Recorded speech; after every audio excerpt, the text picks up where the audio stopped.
तो आज के वीडियो में हम लोग करंट का एक रिश्तेदार है, रिलेटिव है, जिसको हम करंट डेंसिटी बोलते हैं, उसके बारे में बात करने वाले हैं। ठीक है, और उसको हम एक एग्जांपल से देखेंगे। तो मेरे पास यहाँ पे दो क्यूब्स हैं, कॉपर के क्यूब्स हैं। ठीक है, तो इसका मास m1 है, इसका मास m2 है। ये बहुत रीजनेबल सी बात रहेगी, बहुत जायज़ सी बात रहेगी कि इन दोनों का मास जो है वो डिफरेंट होगा, अलग होगा, क्योंकि मास जो है वो मैक्रोस्कोपिक प्रॉपर्टी है।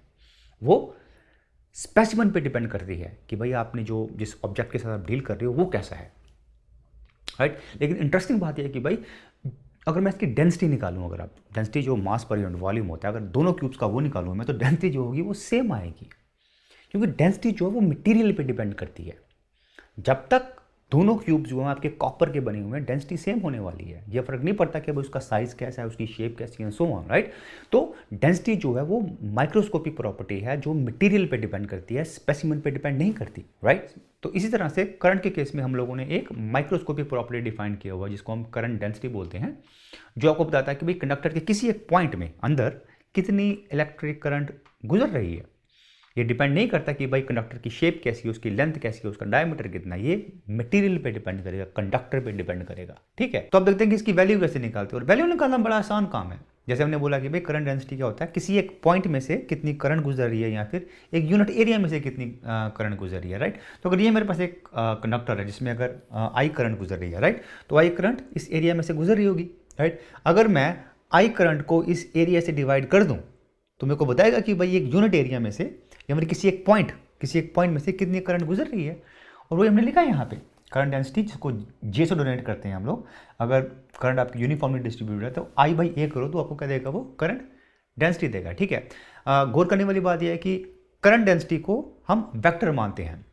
करंट जो होती है वो वेक्टर क्वांटिटी नहीं है, लेकिन करंट डेंसिटी को हम वेक्टर क्वांटिटी मानते हैं। और उसकी डायरेक्शन क्या होती है, जो पॉजिटिव चार्ज जिस डायरेक्शन में मूव करेगा, मतलब ऑपोजिट डायरेक्शन इलेक्ट्रॉन्स के। ठीक है, तो अब देखते हैं कि अगर आपके पास जे दिया गया उसमें से आई कैसे निकालते हैं। तो पहले हम एक स्पेशल केस देखेंगे, उसके बाद एक जनरल केस देखेंगे। स्पेशल केस क्या होगा, जब आपका जो जे है वो परपेंडिकुलर है, 90 डिग्री का एंगल बना रहा है आपके क्रॉस सेक्शन के साथ, और अगर आपकी करंट जो यूनिफॉर्मली डिस्ट्रीब्यूटेड है तो सिंपल आप ए और जे को मल्टीप्लाई करो, आपको वो टोटल करंट दे देगा कंडक्टर में से।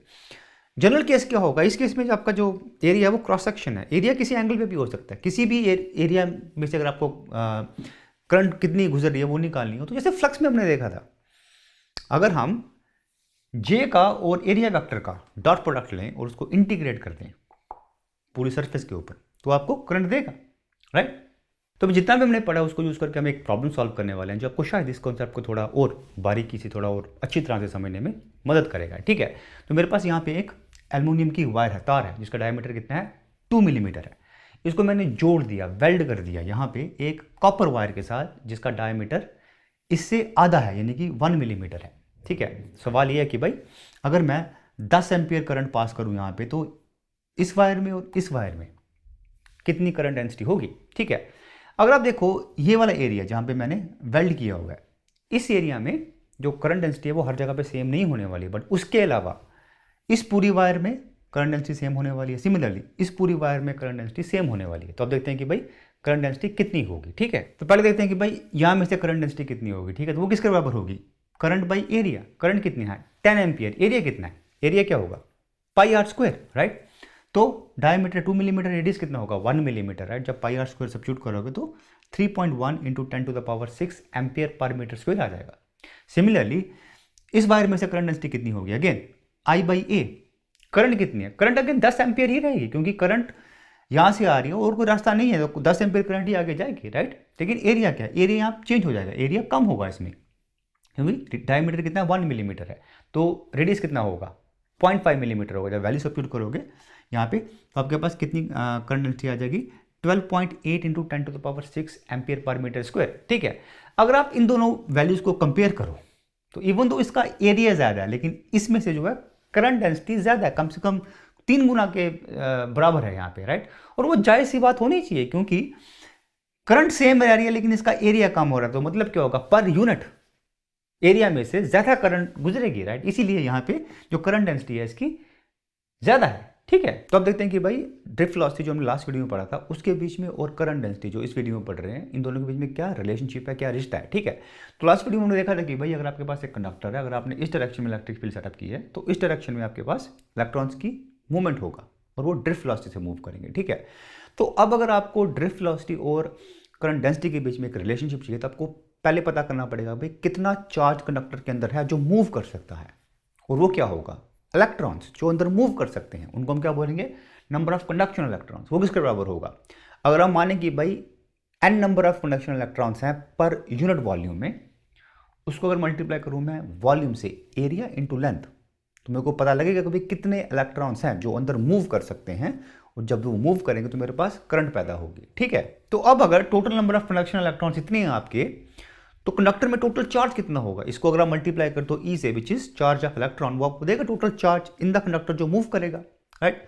दूसरी बात, यहाँ पे एक इलेक्ट्रॉन देखते हैं जो आखिर में खड़ा है यहाँ पे, उसको कितना डिस्टेंस ट्रेवल करना पड़ेगा यहां से लेकर यहां तक पहुंचने के लिए, लेंथ मतलब कंडक्टर एल, उसकी वेलोसिटी कितनी होगी, ड्रिफ्ट वेलोसिटी वी डी, ठीक है। तो कितना टाइम लगेगा उसको यहां से यहां तक मूव करने के लिए, अगर मैं लेंथ को डिवाइड कर दूं ड्रिफ्ट वेलोसिटी से, वो मेरे को देगा टाइम ये, ठीक है। तो अब अगर आप देखो, जब जो आपका लास्ट इलेक्ट्रॉन है यहां से यहां पहुंच गया, तो टोटल कितना चार्ज मूव किया होगा, इतना चार्ज मूव किया होगा, कितने टाइम में मूव किया होगा, इतने टाइम में मूव किया होगा। तो ये आ गया आपके पास टोटल चार्ज, ये आ गया आपके पास टोटल टाइम। अगर मैं टोटल चार्ज को टोटल टाइम से डिवाइड कर दूं तो क्या आ जाएगा मेरे पास करंट आ जाएगी, चार्ज पर यूनिट टाइम। वही हम लिख रहे हैं यहाँ पे, राइट। क्यू और टी को सब्स्टिट्यूट करो, यहाँ से थोड़ा रीअरेंज करो, तो आपके पास वी डी क्या आ जाएगा, आई बाई एन ए ई। और आई बाई ए क्या होता है, हमने देखा था वो क्या होता है, करंट डेंसिटी जे। तो ड्रिफ्ट वेलोसिटी और करंट डेंसिटी के बीच में ये रहा आपका रिलेशनशिप कि drift velocity is equal to current density divided by n number of conduction electrons, और ई क्या है, चार्ज ऑफ द इलेक्ट्रॉन, ठीक है। तो जाने से पहले जो ड्रिफ्ट वेलोसिटी का रिलेशनशिप निकाला है उसको यूज करके हम लोग एक मस्ती के लिए किसी मेटल के लिए मेटल में ड्रिफ्ट वेलोसिटी निकालेंगे, ठीक है। तो हमने स्टार्टिंग में एक केस देखा था, एल्युमिनियम और कॉपर को हमने जोड़ दिया था, तो हम इस कॉपर वायर में ड्रिफ्ट वेलोसिटी निकालेंगे इलेक्ट्रॉन्स की, ठीक है। तो इस कॉपर वायर के लिए हमने जे करंट डेंसिटी पहले से निकाल के रखा हुआ है, ठीक है। अपने को एक और चीज चाहिए ड्रिफ्ट वेलोसिटी निकालने के लिए, एन चाहिए अपने को। एन क्या है, conduction electrons per unit volume, एक यूनिट वॉल्यूम में कितने कंडक्शन इलेक्ट्रॉन्स हैं, वो किसके बराबर होगा, वो होगा यूनिट वॉल्यूम में कितने कॉपर के एटम्स हैं, उसको मल्टीप्लाई कर दूं अगर मैं, हर एक कॉपर एटम में कितने इलेक्ट्रॉन्स हैं जो मूव कर सकते हैं। तो कॉपर के केस में तो एक ही इलेक्ट्रॉन होगा, वो बाहर वाला इलेक्ट्रॉन जो मूव कर सकता है, राइट। डिफरेंट मेटल्स के लिए डिफरेंट वैल्यू होगी, लेकिन कॉपर के केस में इसकी वैल्यू एक होगी। तो अब अगर मैं एक यूनिट वॉल्यूम में कितने कॉपर के एटम्स हैं वो निकाल पाऊंगा, तो वो मेरा एन हो जाएगा, राइट। और ये निकालना आसान है, आपने केमिस्ट्री में पढ़ा होगा, मोल का कॉन्सेप्ट यूज करके, एटॉमिक वेट का कॉन्सेप्ट यूज करके और डेंसिटी का यूज करके आप निकाल सकते हैं कि एक यूनिट वॉल्यूम में कॉपर के कितने एटम्स हैं, ठीक है। जब आप सॉल्व करोगे तो ऐसा कुछ वैल्यू आ जाएगी आपकी एन की, ठीक है।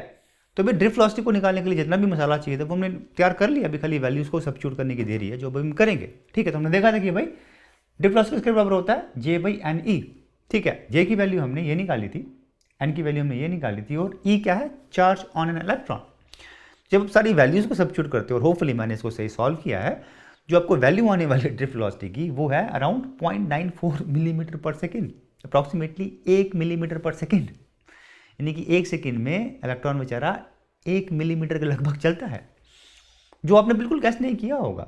घरों में जब टॉर्च वार्च यूज़ करते हो आप, तो ऐसे कुछ होता है, इसी रेंज में ड्रिफ्ट वेलोसिटी होती है, राइट।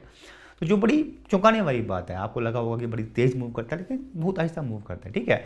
तो नेक्स्ट टाइम अगर आपको किसी को बोलना होगा कि भाई वो कछुए की चाल चल रहा है, तो आप बोल सकते हो कि भाई तुम तो इलेक्ट्रॉन की चाल चल रहे हो, जब बैटरी के साथ जोड़ता हूँ मैं उसको, ठीक है। तो आज के लिए इतना ही, आपसे फिर मुलाकात होगी। थैंक यू सो मच, शुक्रिया।